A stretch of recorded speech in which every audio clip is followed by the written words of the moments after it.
Hi, welcome. We are Group E of the CCGL9030 financial crisis. In this video, we are going to focus on Ponzi scheme and financial crisis.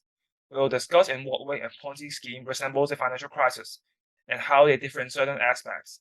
By now, I will pass on and we will start by introducing both the Ponzi scheme and the financial crisis. Okay, wonderful. Then now we'll start by giving you a brief overview. What is a Ponzi scheme and what is a financial crisis? And let's start with a Ponzi scheme. Let's begin with a simple animation. So there's a boy who called Jack loves eating apple, and there's an investment machinery that guarantees it would double the amount of apple in return after a week. Jack was attracted and he decided to try with an apple. A week later, he just received two, one as a return. And Jack then decided to invest with another fruit which is more worthy, a watermelon. A week later, he received two. Jack is very satisfied, and he then thinks of an idea, invest in a huge sum of money, then he can win very, very big reward. A week later, he can enjoy his life with cars and with houses. This time, a week later, the money simply disappeared. No reward was given, and principals are not returned. Jack is wondering what happened and why.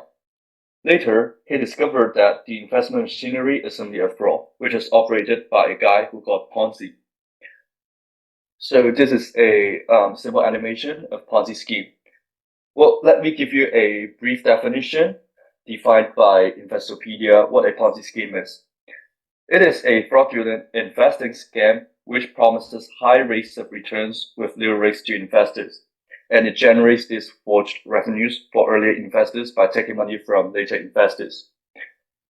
From the animation and from the definition, we can see a Ponzi scheme actually poses a few common features.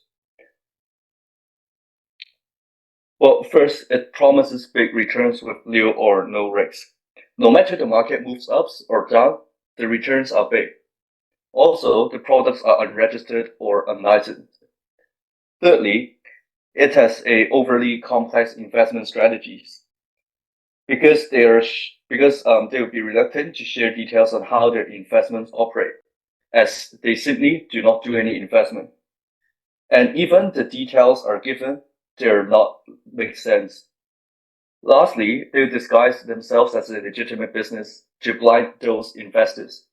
So the above mentioned 4 points, they're actually used to blind investors and to lure them pour a huge sum of capital into the scheme to sustain the operation of the scheme. Lastly, capital invested by new investors are used to pay returns to earlier investors. As I've just mentioned, there are actually no real investment made during the scheme.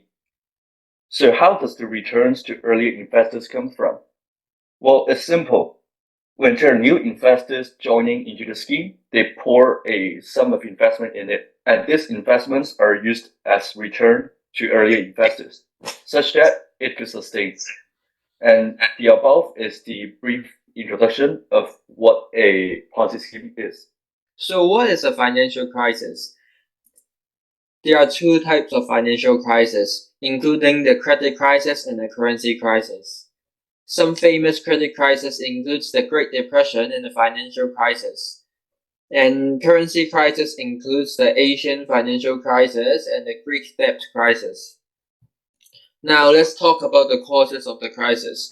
Everything starts from the rise of the bubble. When everyone are confident in the market, investors are constantly investing their money to gain returns. More and more money is put into the market.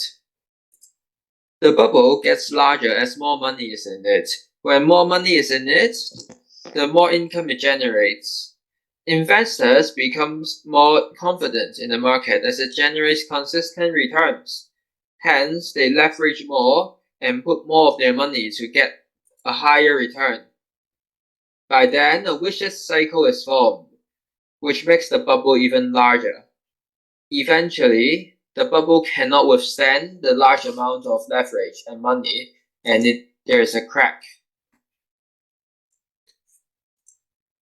When people find out that the bubble is about to break, they lose confidence immediately and they panic, selling all of their assets and quitting the market. assets price drop quickly as the demand is greatly reduced. As assets lose values, corporations do not have enough liquid cash to recover their debts and are forced to sell their assets, forcing them to recognize large amounts of losses. However, due to the high leverage level, they are still unable to recover their debts and many of them goes bankrupt. Financial crises can have serious effects on the economy, including some steep fall in currency value and stock markets, recession, and a more conservative investing strategy from investors as they are scared of the economy. These effects greatly cause the market to lose confidence and decreases the economy, making economic activities, making it hard to recover their previous growth rate. Now that we have a basic understanding of what a Ponzi scheme and a financial crisis are, we can address the question of how these two events, which don't seem to be related at all, resemble one another. To start off, we shall first talk about the similarities, where we have found three main ones. The first one is that they both have a requirement of consistency. Both a Ponzi scheme and a financial crisis require a continual flow of new participants to sustain themselves for prolonged periods. And when this constant influx of new participants slows down, the system becomes unsustainable and will collapse eventually. But the second similarity, which is in a way related to the first one, is that both events exhibit unsustainable growth. Whether it's an overly inflated asset bubble or a devious investment scheme, the underlying systems cannot be maintained in the long term, which will inevitably cause the system to fall apart.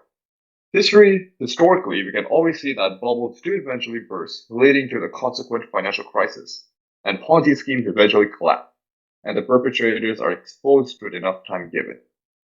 The third and final similarity is that they both have a common lack of risk perception. In both cases, there is always a serious misjudgment of risk, where investors and participants underestimate the risks involved due to various factors, which include but are not limited to mob mentality, misinformation, and overconfidence. However, apart from the similarities, there are also several differences which contrast them. To start off, the very nature of these two events can be observed to be different. A financial crisis is a systematic event which affects the whole nation's economy or a major part in it, for example, the financial sector. It involves a large upset in financial markets, banking systems, and huge disruptions of economic activities. And they are usually caused by asset bubbles, excessive leverage, or other external factors. On the other hand, Ponzi schemes are a type of fraud put together by an individual or a group. There is usually no economic activity involved and no legitimate investing strategy used, where they only use money from new investors to pay off existing ones. The next difference is in their causes. The causes of a financial crisis can vary and can include factors like bubbles, which are backed by speculation, credit booms, or governmental regulatory failures.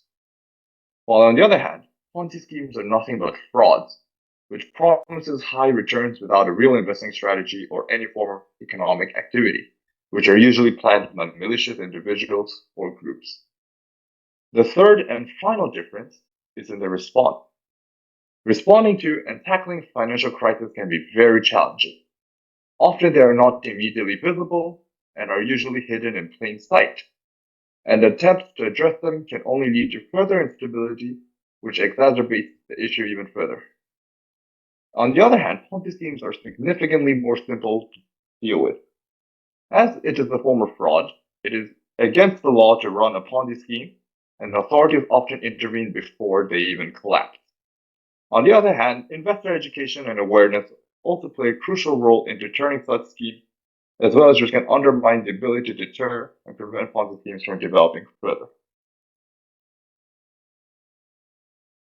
Thank you for following along the video, and now comes to the conclusion. We can see that in a Ponzi scheme and a financial crisis, both requires a consistent inflow of new investors, both offers unsustainable and unrealistic growth, and both lack risk perception.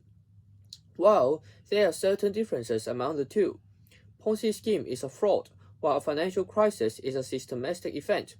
They also differ in causes, and responses from authorities are different.